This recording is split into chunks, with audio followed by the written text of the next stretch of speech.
let me start with going over the procedures and introduce members up here. Starting with, you may know all of us, but Lisa Normandin, who's our board secretary and administrative contact. Al Gravel, to my left. I'm Ray Beal, Don Bowen, Jim Bishikowski, and Paul Doherty. This is a five-member voting board, and the 5 members here tonight. So Yeah, so it's even. So we're I thought I was going to just rest. the right number. I can't rest. Okay. I also want to let you know that we are being recorded and will be broadcast over the public access network, and that's meeting the requirements of the open meeting law. We'll start with Lisa reading the application and any other submitted documentation or communications. Then the applicant will have the opportunity to submit additional documents or comment on the application in whatever way you want to, and then the members will have the opportunity, of course, to ask questions and comment on the application. Then we'll have a public comment period after that. And in this situation, let me inject here that because of a glitch in the mailing to the abutters, we will have the hearing and all of these things that I mentioned tonight, but we'll delay a vote until our next scheduled meeting in order to meet the requirements of the mailing. And should there be additional members of the public at that meeting, they would have the opportunity to comment. And then after the comment period, we will bring it to the board for deliberation discussion. So, would you give us a reading? Yes, I will. Please. This is an application for a special permit, Massachusetts General Laws, Chapter 40A, Section 9, Zoning Board of Appeals. The name and address of the applicant is Richard A. Bursch, trustee of LTN Realty Trust, 308 Electric Avenue. The undersigned hereby makes application as follows. The project is for construction and operation of a self-storage facility. It will consist of indoor units for rent to the general public for the purpose of storage. Objects stored must be in compliance with all federal, state, and town ordinance. There will be a small office for the management and operations of the facility. The construction and operation will be in compliance with all federal, state, and town ordinance. In compliance with Lunenburg Bylaw 4631J, a special permit is needed for storage use in the commercial district. An application for the same dated April 7th, 2015 was submitted to the building inspector and was denied by the same for the reasons stated in a letter attached hereto. The proposed action has not begun. The basis for the application for special permit is found in the following section of the Lunenburg zoning bylaw, section 4631J. The street address of the property is 270 Electric Ave, Lunenburg, assessors map 93, parcel 72.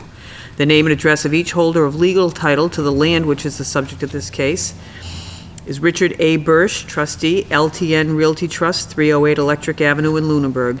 And the deed is recorded in Worcester Northern District Registry of Deeds, Book 2511, page 210, date recorded January 6, 1994.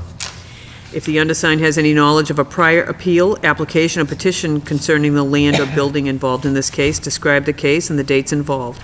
On April 7th, 1994, a special permit to store bulk materials was applied for and granted.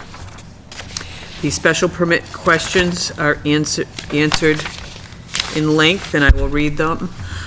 A, will not be injurious or dangerous to the public health or unduly hazardous because of traffic congestion, danger of fire, or other reasons.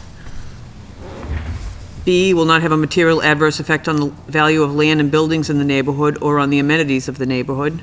C, will be operated with reasonable regard for order and sightliness if in open use. D, will not produce noise, vibration, smoke, dust, odor, heat, or glare observable at the lot lines in amounts clearly detrimental to the normal use of adjacent property. The proposed use of the property at 270 Electric Ave is as a self-storage facility. The facility will consist of buildings that contain climate-controlled or non-climate-controlled secure indoor space for the general public to rent on a monthly basis. The units will be from 5 by 5 feet or 10 by 30 feet. This rented space will only be used for the static storage of customers' items. There will be no other activities allowed in the units or anywhere on-site, including but not limited to maintenance, assembly, manufacturing, business activities, or storage of any dangerous, hazardous, or illegal items. The individual units will not have access to electricity or water sources. There will be no outdoor storage allowed. The business will have normal business hours of operation and access. There will not be 24-hour access for the public. The design of the facility will be to provide a safe, secure, and well-maintained environment for the public to access and store belongings. This philosophy will be carried through the facility from the landscaping, fencing, building design, staffing, and management. A feasibility study was performed in December 2014 that indicated a strong public need for a facility of this type in Lunenburg. The facility will be built in accordance with all federal, state, and local zoning and building codes. The buildings will be state-of-the-art steel fabricated structures. There are 2 buildings that will require interior fire sprinkler systems. The facility will be fenced around the perimeter and will have 1 keypad-controlled entry point on Electric Avenue for the general public. There will be a secondary emergency access for public safety access on West Street. There will be video surveillance both outside and inside buildings to observe activity and discourage non-compliant activity. There will be a 24-hour monitored fire alarm system. The frontage of the facility will be landscaped as to accent the facility and provide an appealing view to the neighborhood. The shared boundaries will be the 2 residential lots. With the 2 residential lots will be landscaped with large evergreens to soften the view of buildings. The buildings will be colored as to enhance their purpose but not draw unwanted attention to them. The building's colors will be a flat finish so as not to emit any glare from the sun. The lighting will be low impact, directional, and aimed onto the roadway or at door entrances. The vast majority of the lighting will be triggered by motion to only illuminate as needed. There will be an illuminate sign designed and displayed in accordance with Lunenburg zoning regulations. The main entrance will be at the peak of Electric Avenue to provide the best view of traffic traveling in both directions. It will be approximately 250 feet from the intersection of West Street and Electric Avenue as to not hinder traffic either turning or crossing at that intersection. According to a 2003 study by the Institute of Transportation Engineers, the average self-storage facility will generate 2.5 trips daily per 1,000 square feet of rental space. The proposed facility is for 40,000 square feet of rentable space. This equates to about 100 cars daily entering and exiting the facility. The facility will generate the majority of business from the local traffic already traveling on the roadway. The feasibility study estimates the majority of customers will be from within the local area, approximately a 5-mile radius. This facility will have a very minimal effect on the current traffic in the neighborhood. This facility will be well-designed, safe and secure, as not to be hazardous or dangerous. It will have building design, color, and landscaping appropriate to business model of an upscale facility as not to be uninviting or unsightly. There will be no outdoor storage or activities that will be deemed unsightly, dangerous, hazardous to the neighborhood. The entrance is placed well away from the nearest intersection, will provide good visibility of traffic in both directions, and will average 100 customers daily. There will be very minimal effect current on traffic. A study shows there is a public demand for this type of business in the local area. Given these factors, there will be no material adverse effects on the property values, amenities, or on the neighborhood as a whole. And that is signed on April 21st by Richard Birch, trustee of LTN Realty Trust, 308 Electric Avenue in Lunenburg. There's a letter attached from the Lunenburg Building Department. Dear Richard, please be advised that I cannot issue a permit for your proposed self-storage facility. Lunenburg's protective bylaw, section 4631, requires that you obtain a special permit from the Lunenburg Zoning Board of Appeals for the storage used in a commercial district. In addition, the planning board must also conduct a site plan review for the proposed buildings to be constructed. Once a special permit is granted and the site plan review is conducted, I can then issue you your requested permit to construct the storage facility. If you have any questions in regard to this correspondence, please feel free to contact me. Respectfully, Michael Savageau. There is a list of abutters attached, and there is a site plan as well as a field card and existing design conditions. I also received a memo from the Board of Health that they have no issues. That's all, Mr. Chairman. Thank you, Lisa. You're welcome. Would you like to make some comments? Please come to the mic. Good evening. My name's Richard Bursch. I live at 308 Electric Ave, and I am looking to change the use of 270 Electric Ave. As it stated in my letter, we currently have a special permit for outdoor storage. On the facility now, we store bark mulch, Route 13, West Street. I own the garden center just south of this property, Lakeview Nurseries. On this property here, we store bark mulch, loam. We have an outdoor growing facility. We have a small outdoor greenhouse range. There's a cell phone tower on the site, and we use the site for general parking and storage of the equipment and the supplies needed to run the garden center and the greenhouse range. So we do currently have a permit for outdoor storage. We're looking to amend that for indoor storage, and we're looking to change the use of the property and build a self-storage facility on there. You abandoning the current use in favor of the new use? We will be, yes, yeah. If we are granted the new permit, the greenhouse range will come off and go on to the garden center property, and the bark mulch will be sold and stored on the garden center property. But there's no sense at this point designing that use until we get approval for this use. So, but yes, we'll be abandoning the current use. So the whole property will be the self-storage units. Thank you. So, as you see, it's the same scale size. We have West Street right here. We have Electric Ave right here. When we did the study, they also came through with the types and sizes of buildings that would be required to service the need of the self-storage for the community. We do have a larger building here, which will be climate controlled. It is completely, all the units are completely accessed inside. We have a small office space. We have another large, again, climate controlled unit. This will all be accessed inside. In the center of the building here, we have a 30-foot building which will have 10 by 10, 10 by 20 units, which are accessed from either side. On the back, on this property line here, these units are all 10 by 30. Now, they will only be accessible from this one side. Along the property line here, that's the property on West Street, there is no access, no doors on this side of the building. So that side will just be a grayish or greenish wall, no doorways, and then we'll landscape along the property line right here. I think I saw on one of the plans that your plan is to put trees along that back boundary, is that correct? Yes, yeah, we're planning to landscape or put trees all along here. And then this is my house on this side, all along this property line here. So that will just be a vegetative wall, basically. You know, every 15 to 20 feet, we'll be putting probably eastern red cedars, you know, some native evergreen that will perform well in that area, that won't get gigantic, that we have to worry about coming down on the buildings. In the front, this is the frontal view here from Route 13. Right. There is no access in the front of the building, so it's going to be green space from the edge of the pavement all the way to the edge of the building on both sides. So there's no activity other than just the office space, which we have 6 parking spaces outside the unit here for office use. So as you drive by, I do have a couple diagrams I'll pass out.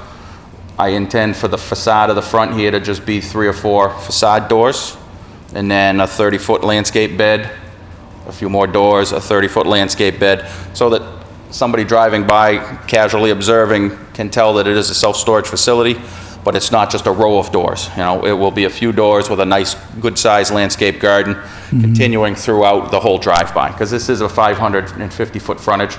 So to just have one row of buildings with doors that people are going in and out of, we kind of thought was a little obnoxious. You know, we do live in this neighborhood. My brother and brother-in-law both live in the neighborhood, so you know, it's something that we want to make sure looks good in the neighborhood. You know, we're not just Often when putting you it up. have the TV auctions. What's that? How often will you have the TV auctions? Hopefully never.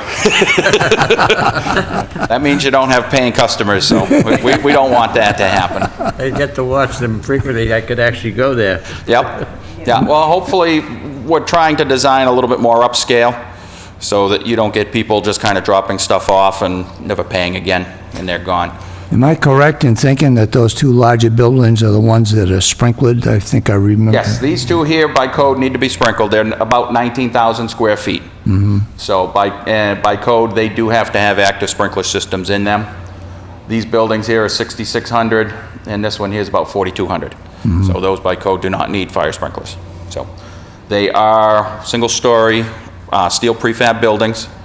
They will be insulated on the outside walls and in the roof line to match the energy codes that are needed.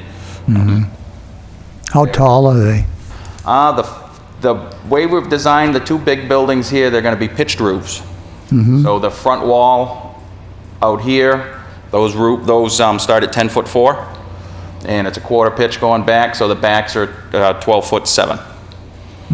So the way we've tried to design it, and the reason that we've decided on pitched roofs, all of this rainwater, we would like to see shed off onto the green spaces. Oh, yeah. And then from the green spaces, the water is collected often off the edges of the green spaces into catch basins, off into the detention pond on this side.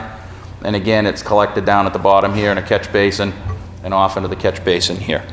But by putting all of that water onto the green space, it slows the water down. The water's not picking up sand and salt and debris that's in the blacktop. You shed all of this water onto the blacktop, it's just going to race right downhill into the catch basins.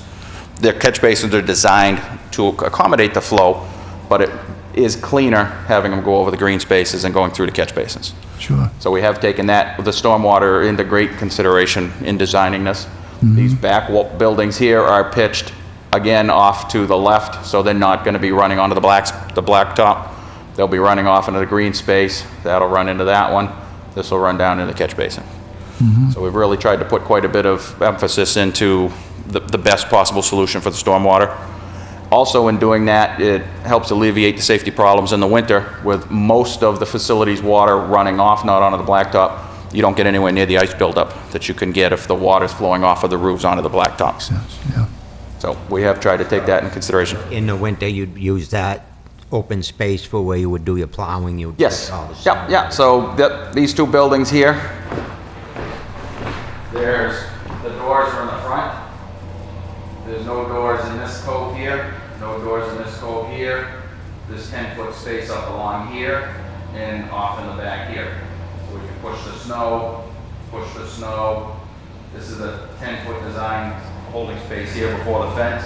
So we have snow holding all along the back sides of the facility. We're putting curb stomps in as opposed to raised curbs. So the snow from here can just go off in the green space there. So we have put thought into the snow removal and maintenance in the wintertime. Because again, you want to have it as clean and as neat as possible as soon as the snow stops. You don't want to have piles. You don't want to have access doors blocked so that people can't get to their units. Did you come up with that snow plan February this year? You know, that's definitely something that made us think about it. If it had been a snowless winter, nobody would be thinking about where you're putting the snow. But with the winter we had, so we definitely have made sure to leave plenty of space for that. Yeah. The gates here and here can open so that if need be on a winter like this, the snow can be pushed off into the back space. You know, that's a 20-foot wide. 20 foot, To get a 3-yard loader, moving the snow and putting it in the backs there. You know, we will leave the gates there for that. I think I saw on one of the plans that the cell tower is in that northwest corner. Yes, the cell tower is right there. Okay. What, if any, I guess I'm getting into the planning board's area, because I'm sure that you'll have discussions with them about that.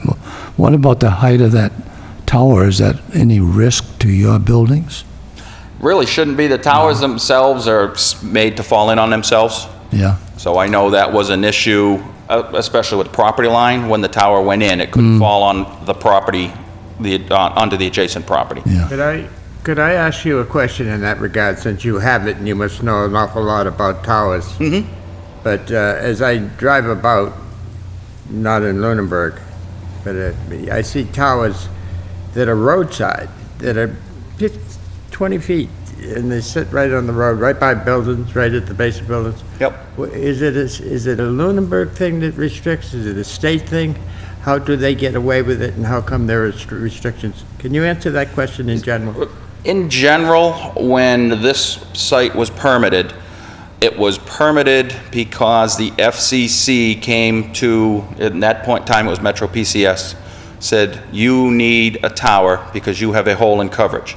And it has to be somewhere along that stretch of Electric Avenue in Lunenburg. So once the FCC mandates that the provider put a tower in, the towns generally, they have bylaws as to where it can go, but they cannot, at that time, could not just outright deny the permit for the tower to be put in. I chose the back corner of the property when I was solicited to put the tower on there, because I didn't want it on the roadside. I wanted to try to pick a place that was advantageous from sight. Plus, if I ever decided to develop the property as I am, I didn't want the tower right smack dab out in the middle. So. But at this so point, for this tower, and Marion was a chairman of the, or chairwoman of the Yes, and she planning was board, but they pretty- couldn't really stop it. Pretty strict. Yes, Yeah. yeah, that's what I hear. Yeah. Okay, but, so therefore, it's got its unique position of grandfathering, if you will, because of some technical reasons that overrode all of the bylaws that Yep. we could have put in Well, and place. some of the bylaws still were in effect. In Lunenburg, it had to be on a commercial piece of property, so it can't just go anywhere. So this was the beginning of the commercial zone, and they kind of wanted to be up on the top of the hill there.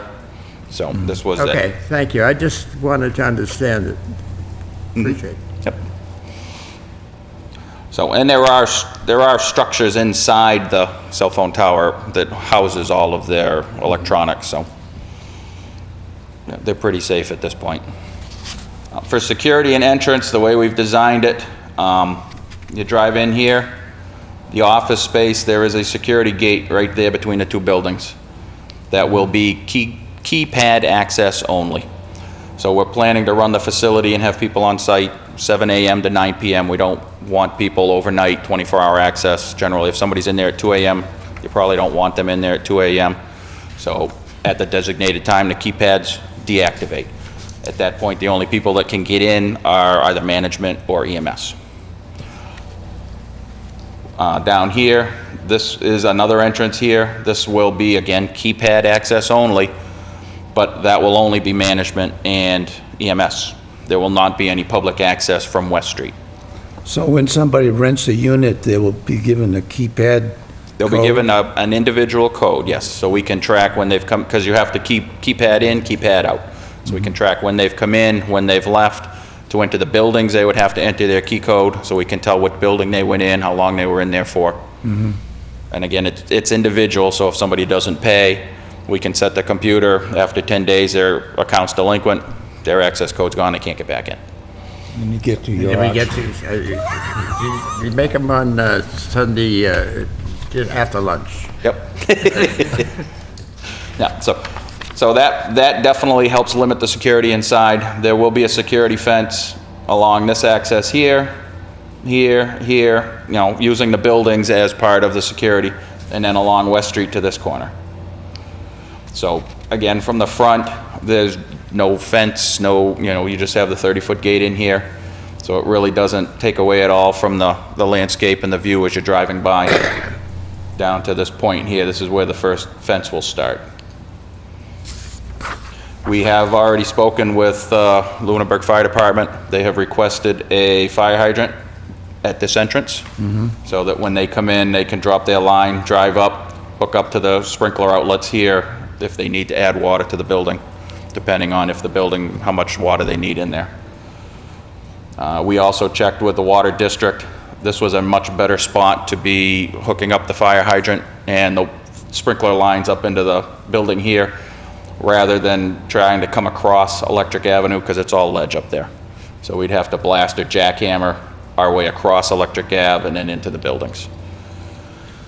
The entrance we have chosen is right at the very peak of the hill. We've spoken with the Lunenburg Police Department on this, and we also have done a line of sight study. So a lot of people are concerned with intersection down here because you can only see about 200 feet northerly on Route 13, because this is the peak of the hill. So now if you're standing on the peak of the hill, you look left, you look right, you're looking downwards. I believe in our study we had 1,500 feet of sight down Route 13 this way, and over 2,000 feet of sight looking the other way. Where again, we're at the peak of the hill, there's nothing stopping your sight. Yeah. As opposed to being on one side of the peak or the other, you can't see over that peak, because it's a fairly sharp peak. So, it is a 25-foot access coming in. From the edge of the pavement to the fence is 90 feet. One of the concerns with tractor trailers or larger trucks coming in. So that 90 foot would accommodate pretty much any truck that would roll in there without having them being bottlenecked or stopped out at the road. We've designed the parking spaces so that they are deeper than required. They are 30-foot depth, and I'll probably end up making them 35. That way there, the parking spaces are deep enough if somebody comes in with a larger box truck, you know, 28 or 29-foot box trucks, the big U-Hauls, they can still fit into the parking spaces without blocking the 30-foot roadway that we have going in and out. As we spoke about the lighting, there'll be some static lighting out in the front. We do have the sign here. All of the lighting in the interior will all be motion sensitive, and it'll all just be directional, just shooting down onto the roadways as people come in. There won't be a flood style light to light everything up in there. There's no reason to light the whole facility. If you have it motion censored, you only need to light where the people are coming in and out. There'll be, again, motion censored lights at the doorways. You know, there's 3 doorways in that building, 3 doorways in this building.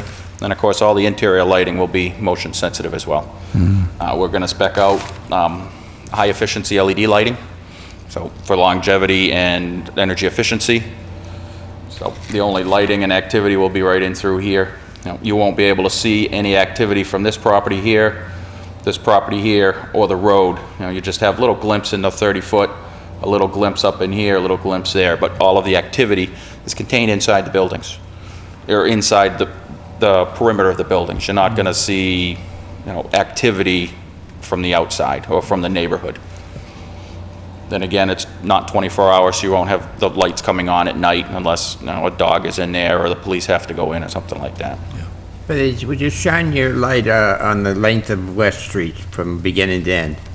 West Street, this is the intersection right here of Route 13. This section of West Street is straight and goes all the way down to the bottom of the hill, and then at the S-turns where the school department property is. This section of West Street here goes off at a 45-degree angle and up to Hollis, or up to Hollis Road. And the property down below is your. This is the garden center right here. The garden center? Yes. Okay. Yep. All right, I just wanted to. So are you, you have quite a number of greenhouses on that piece of land right now? Yep. What, 6, I think? There are 6 total, yes. Yeah. Different sizes, but Yeah. Are you cutting back on the number? Is there room enough down on that other piece? in the last few years, we've only used 4 of them. The other 2 have just been storage. Yeah. So we really only need to be moving 4 of them, so we have enough space. At this point, we have 5 acres that we use for the garden center. We don't use it very efficiently. So we can certainly do much better with the smaller space than we are doing now. There's just, oversized walkways, oversized driveways. Yeah. The greenhouse space between them, there's a lot more than you really need to get a loader in between for snow removal. So we will be moving those down to the other facility. You mentioned about turning in from Electric Ave, and you mentioned box trucks. Is that the largest truck you'd expect in there? That comment came up at the planning board. At this point, all of the turns are WB50 spec, so they are spec'd for tractor-trailer traffic. So a tractor-trailer can navigate through every turn in this site, as well as, and that specification is less restrictive than the fire department's for the truck, for the fire truck. So the fire truck that they have now, the largest one, the ladder truck, can easily fit in, negotiate every turn in this facility.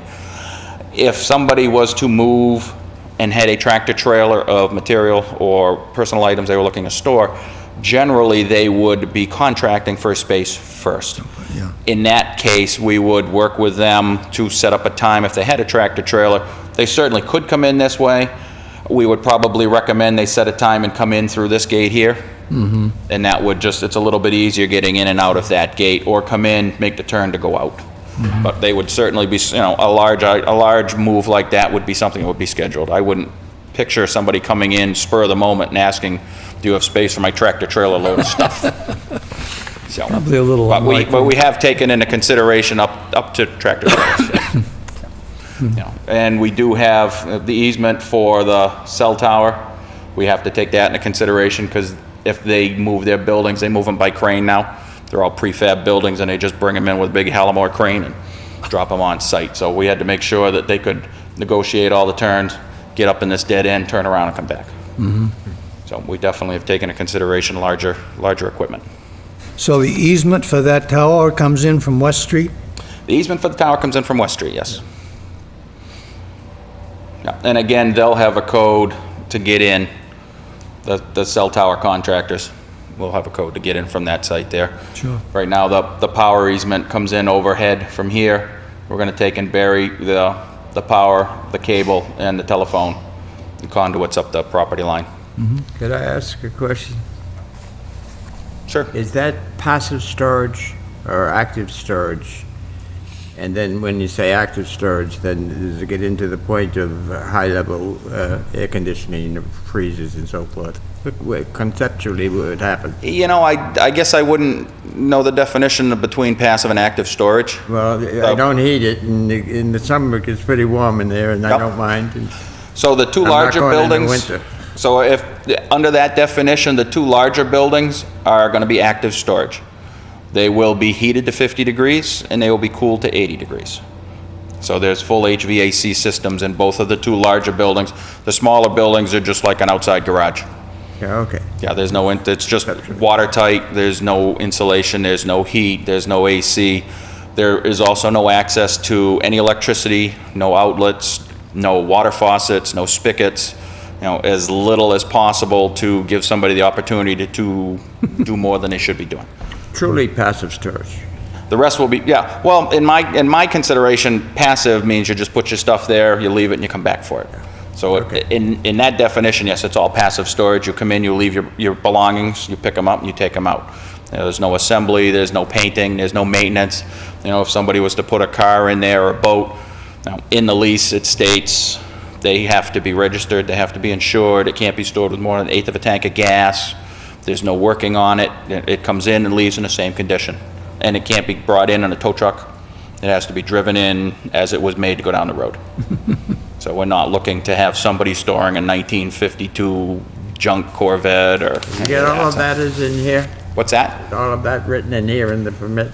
I do have a copy of the lease. Will it template. become part of the permitting when you get to the planning board? That's They all. did not ask for a copy of the No, lease, but you have it. In Yeah. other words, Yes, yeah, we do Could it- have a template, and it's in the zoning be resident bylaws. here right now. What's that? It could have been resident in this document that we have. No problem. Yeah, All right, so, okay, easy. yep. Yeah, You said no outside storage, no boats, no No mobile outside homes storage outside. whatsoever. Everything will be inside buildings. Everything will be inside of the buildings, behind a locked door. You know, we haven't left any open space so somebody can perceive that there is outdoor storage or outdoor parking. So that will not be allowed. You know, you don't want that in there. There's no, one of the other recommendations was no dumpster visible. As soon as somebody sees a dumpster, even if it's locked, they're gonna start leaving trash. So, you know, we'll have, one of the units will be dedicated for the office trash, but that's it. There's no other trash receptacles on site, carry in, carry out. Richard, you'd mentioned that there's no water spigots or electrical outlets in the smaller buildings. Is that true of the larger buildings too? Yes, true with larger buildings. Yeah. Even though they're climate controlled, they're not, Yeah, there still will be no access to power or water from any unit. yeah. You know, we will, I'm sure, have to have a spigot here and there, but they will be behind locked plates. You know, they won't be externally publicly accessed. And there is water and sewer going into the site, but that's for the office use. The office will have a single bathroom, Yeah. which will be, of course, open to the public during business Do hours. these require fire extinguisher, the fire... I'm sure that they have to have fire extinguishers every so many feet in the corridors. The, In each room, it's a fire suppression? Is that in required, or is it just, again? the big buildings, it is required because of the size. Any building in Massachusetts over 7,500 square feet is required to have a fire sprinkler system. And there is a regulation as far as how much coverage it has to be, a head every 10 feet, or, the fire department definitely goes through and measures from every head to make sure that the coverage is accurate throughout the building. So fire suppression is integral to the application? It definitely is, yes. Okay. Yeah. And that's something that we've addressed with the fire department at the time when we get the building permits and go through the building and the permitting process for building. That's when the fire department will have their engineered plan presented to them. But of course, I can't get the building permit and build the building and get it signed off on without the fire department having all of their codes and regulations up to date. Mike, the building department, having all of their codes and regulations up to date. And of course, what is placed upon me for the burdens of zoning by the planning board. So, which we've started the procedure. We have already sat down and spoken with the planning department, the fire department, the building department, the police department, the water district, and on Monday night, we did have a planning board meeting to start. Been busy. Been busy, yes. Yeah, and I have nothing else to do in May. There you go. Yeah. So, Well, many of the things that, it's helpful to us to understand what you're doing there, but I guess that our primary concern is the setbacks of the buildings and the zoning requirements. Yep. Yeah, currently the zoning requirement is the buildings have to be a minimum of 40 feet back from the edge of the right-of-way on the main frontage, Right. which is Electric Avenue. So we do have, that is the property line with Electric Ave. Electric Ave is a county highway, so as opposed to most of the roads in town, this one has a 40-foot from center line offset. Most roads in town have either a 20 or 30, so there is quite a bit of setback already in place for Electric Avenue. So the facade, the face of the buildings actually are going to end up being 60 to 65 feet off of the blacktop. Currently, if you drive by now, the greenhouses range from 25 to about 35 feet off of the blacktop. So there's definitely going to be a more of a setback than what we have there now with Yeah. the greenhouses that are existing. Yeah. And again, it will be all landscaped and green space. The only part of the only part that won't be is just this little entranceway here. And of course, the building will still be landscaped all across the front, all lawn. And then one sign will be down in here. One of the things you can help me understand a little is on the plan for construction notes. There's a graph at the bottom of that page indicates Whitman and Bingham's assessment of the required setbacks, lot areas, et cetera, and the frontage and width. This is pretty fine print in the copy that I have, so I'm not sure that I got the right number, but I can give you a little bit bigger one.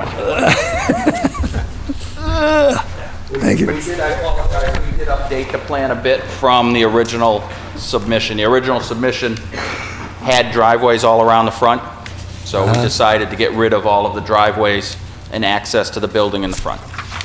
We did update that. So I think Lisa's just printed out the 8.5 by 11 version. And for our purposes, that was enough to, but What plan were you looking at again, Ray? I'm looking at the construction notes.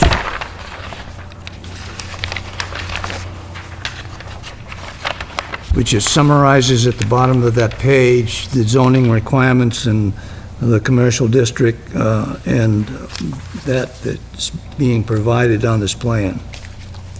The question that I had, and is not really significant because you're way beyond the required frontage, but I couldn't understand where that 742 came from. I believe they're using West Street and that's- Electric So Ave. they turn in the corner? Okay. Yes. That makes sense. Yeah, so that is street frontage. Yep. And then we have property boundaries, which are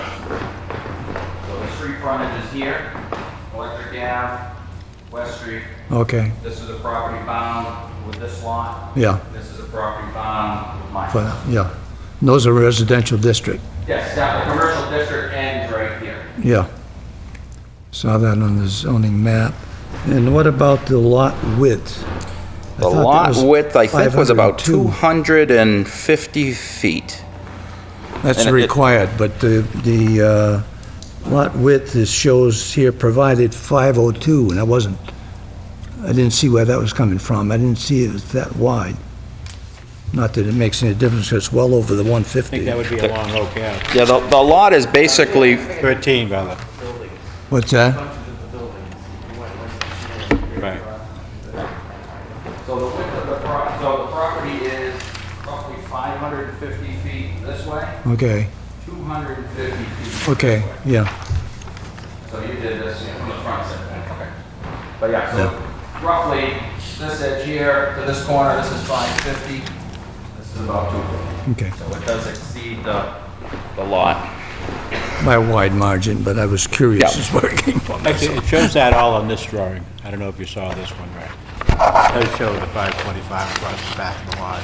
Okay, Shows everything else. I congratulate you on your ability to read that last document. It passed through me like it didn't exist.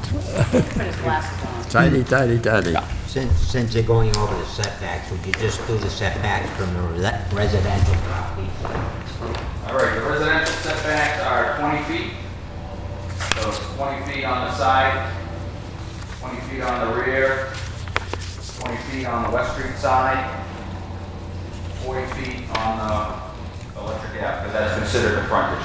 And I did check with the building department to make sure. So the building department considers Electric Ave as the frontage, which is 40 foot. Correct. Side setback is 20, and then the property setback is 20. That's what you're maintaining, That's what we're maintaining. right there at the 20. What's that? Right at the 20. Right at the point, yeah. Okay. Yeah, so we'll take a landscape, that's all, a rough landscape plan, we intend to go through and plant evergreens all along there. We always worry about the residential and softening the view, so. And I knew you knew that, and I knew you addressed it in here with the plantings, but I just wanted to make sure we, Yeah, and again, you know, we have taken that into consideration. You know, they're just gonna be able to see the backs of the building, which will be a neutral color. You know, they won't be seeing into here, they won't see the doors, they won't see the activity, they won't see people driving through. If, you know, in the wintertime, it's dark at 4 when the lights are coming on, they won't be affected by the lighting. Neither this property or this property. This here is commercial, so this is the commercial district continuing down. The house is on the east side of Electric Ave. Again, the only place that they can see any activity is through here, but there's no doors or activity here. You know, all the activity for the big buildings, it's all inside. And then these buildings here are outside, but they're not inside. okay, thank you. Okay? thanks. Anybody else have any questions? No, I'm comfortable. No, that comes next. Oh, you're going that way, okay. We're changing it. Huh?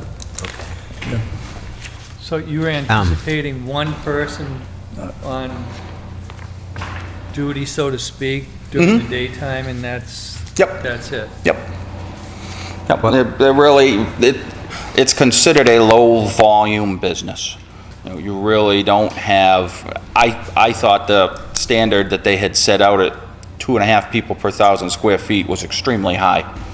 You know, we went around last fall when we thought this up and did our own feasibility study and came up with a little bit of a cover story and went to the different facilities in the area. And most of them did U-Haul, which the level that we want to run this at does not really bode well with trying to do U-Haul, so we won't be doing U-Haul or rentals. Now, the place was mobbed from 8 a.m. to 9 a.m. because there was people renting the trucks. After 9 o'clock, you could walk around with the manager till 3 o'clock when everybody brought the trucks back. So there really isn't a lot going on. You do get a little more business on a Saturday, people moving product in, people moving product out, but it's very low volume. I believe I had submitted a plan to the DPW director, and he referenced another facility that was permitted at the old Whalen Drive-In. Yep. And he said at that time that was considered a low-volume traffic project. So They it were was, not going to rent either, I don't think, vehicles. what's that? I don't think they planned on renting vehicles or Well, anything like that. this is a little different because this is my facility, so I can say without a doubt what I'm going to do there. I think that project there, they were permitting for sale. So, Plus, there was 24 hours, they were going to have somebody on the facility. yeah, I believe they wanted 24-hour. They were going to have an apartment on site.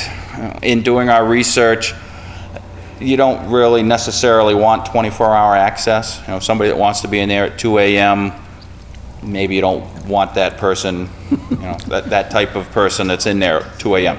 In an urban environment, if you're in the city, people work all hours of the day and night. That's a little bit different. But in a rural setting like this, most people work 9 to 5. They'll be in there on a Saturday morning if they have to get anything in or anything out. So if you're open 7 to 9, or access to the public 7 to 9? Exactly, yep, yeah. They do say that there are a few commercial businesses that will store product or store tools, so they may get in 7 or 8 o'clock. The office would open at 8, and you may have people on their way home or after work that want to get in after 5, from 5 to 8. And then at that point, the gates are computer controlled. They shut down at a certain time and allow a buffer for somebody that was in at, say, 8 o'clock. It allows a buffer for them to do what they need to do, and the gate will seal at 9. They can't get back out. Okay. And at that point, there is a intercom system that they can call the manager or the person on call for that. The facility will be video monitored. You know, one of the big things that they did push is make sure that the customer knows that it's being monitored. So when they walk in, there'll be a 60 or 70-inch TV with 32 squares showing every square foot of the facility. You know, all of the corridors, all of the roadways, the bathroom, everything, so that they know right from the get-go, you know, somebody's watching what they're doing. Okay. And And then, of from what course, I'm just saying, this is your first venture into this type of business, this- even though you've had yeah, this other is my first businesses. venture with this type of facility. Right. I kind of look at it, at the garden center, I have 10,000 items that I'm trying to display and sell. Here, I'm selling one. It's Right. still retail, it's Right. still basically service-oriented. You want to have a great road presence so that people driving by going, I would feel good having my product there. You know, one of the targets that they set forth in the study is you want to have a facility that is clean and secure, that a woman wouldn't mind going into at 9 or 10 o'clock at night. She would still feel safe. So you don't want to have old cars, you don't want to have dark spaces, you don't want to have a dingy, boring-looking facility. You know, you want to have a clean, colorful, Right. well-lit, well-designed, very secure facility. And you live next door. And I live next door. Now, is there any room for expansion if this was very successful? Is there Not any on room? this site. This is the build-out for the site. Right, that's what it looked like, Yeah. that's why I asked. But Yeah, you the you problem couldn't with the- expand up or anything like that at that time? You know, the only way that they would recommend upwards is start with 3 stories. You know, it's not feasible to go from a 1-story to a 2-story. You would have to go to a 3-story. And in this area, I don't anticipate, it's cheaper to find another piece of property than it is to build a 3-story facility and then have to put elevators. We got a ladder truck. We can reach all the way. Yeah, with these buildings, they can just squirt the water right up over the top of them, so. But yeah, no, in this area, if you were in a more urban area where land was a lot more expensive, it would be feasible to go higher. But in this area with the cost of land, it's not feasible to go higher. It's Right. cost Our prohibitive. ladder truck reaches the clock here in case we have to change the minutes. No problem. Well, it's 3 minutes fast, we'll have to get them up here. Any other questions for the applicant while he's... What was the total number of units? The number of units right now is hovering around 350. 350. Yeah, we have a concept design based on that footprint. At this point, it doesn't look like the footprint is changing, so, but we concept it in case there was something we weren't taking into consideration with the setbacks or turning radius and things like that, so. But at this point, after having met with everybody, you know, every board and public official and emergency services, everybody seems to be pretty happy with being able to get in and out and around. You know, the fire trucks can get in the back, the fire trucks can drive on the lawn in the front. No. The fire trucks can have 2 means of egress. If Electric Ave is blocked, they can come in off of West Street. So they were definitely pretty happy with the design of it. Okay, So, thank you. you're welcome. Any other questions of the applicant while he's up? No, thank you. Okay. Okay. All right, thank you very much. Now it's open for public comment.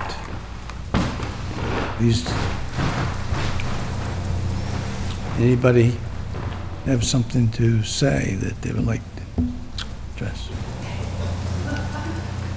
I'm looking at you, Jan. I know, my boss told me to come say. Okay, having none, we will have some bring it back to the board for some discussion here, and as I said earlier, we will delay any vote until the next scheduled meeting, which is, I forget the date. May 27th, 8 May o'clock. 27th at 8 o'clock. What's the purpose of that, Ray? I missed that. There was a glitch in the mail out to the abutters. Oh, And we okay. have to be sensitive to the Gotta time of remail it. that. All right. And so, for that reason, we will continue the meeting to May 27th, and then we'll have the opportunity for public comment at that time as well, for anybody that might show up at that because of the mailing. So we now at the point of continuing this until then? We are, unless there's some discussion that you want to... I think so. I think we're ready to... It was such a great presentation, I don't know. Well, did your homework, that's, Yeah, it was a very, very good, very thorough presentation, yeah, which we appreciate. yes, very much. So, I'll make a motion that we continue the hearing to May 27th. at 8. Second. 8 o'clock. I'll second. All in favor, say aye. Aye. Opposed, nay, and it's continued until May 27th. Okay, Very good. Thank you, gentlemen. thank you.